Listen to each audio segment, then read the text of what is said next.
Chapter 15. The Discovery of Oz the Terrible.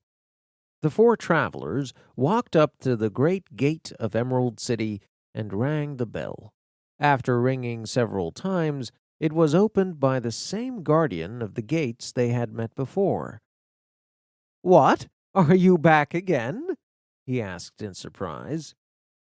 "Do you not see us?" answered the Scarecrow. "But I thought you had gone to visit the Wicked Witch of the West." "We did visit her," said the Scarecrow.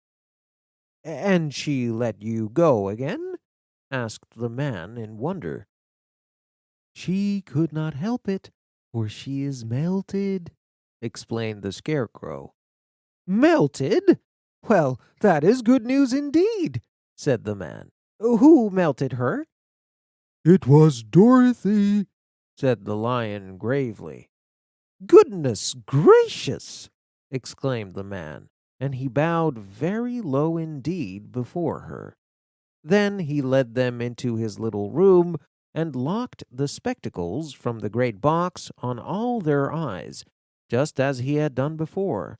Afterward, they passed on through the gate into the Emerald City. When the people heard from the guardian of the gates that Dorothy had melted the Wicked Witch of the West, they all gathered around the travelers and followed them in a great crowd to the Palace of Oz.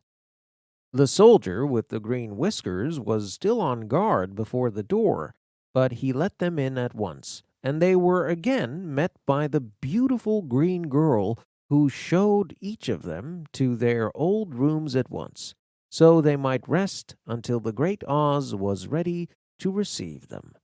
The soldier had the news carried straight to Oz that Dorothy and the other travelers had come back again, after destroying the Wicked Witch.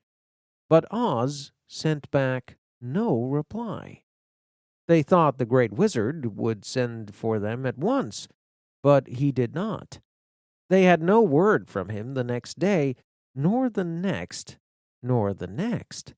The waiting was tiresome and wearing them down, and at last they grew vexed that Oz should treat them so poorly, after sending them to undergo hardships and slavery.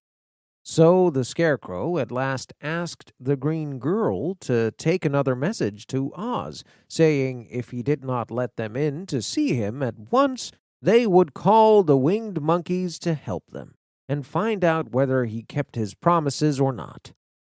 When the wizard was given this message, he was apparently quite frightened. Why else would he immediately send word for them to come to the throne room at 4 minutes after 9 o'clock the next morning? It was likely that since he had once met the winged monkeys in the land of the West, he must not wish to meet them again. The four travelers passed a sleepless night, each thinking of the gift Oz had promised to give them.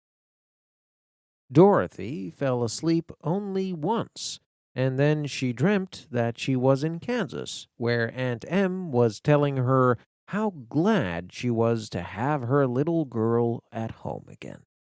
Promptly at 9 o'clock the next morning, the green-whiskered soldier came to them, and 4 minutes later, they all stood in the throne room of the great Oz.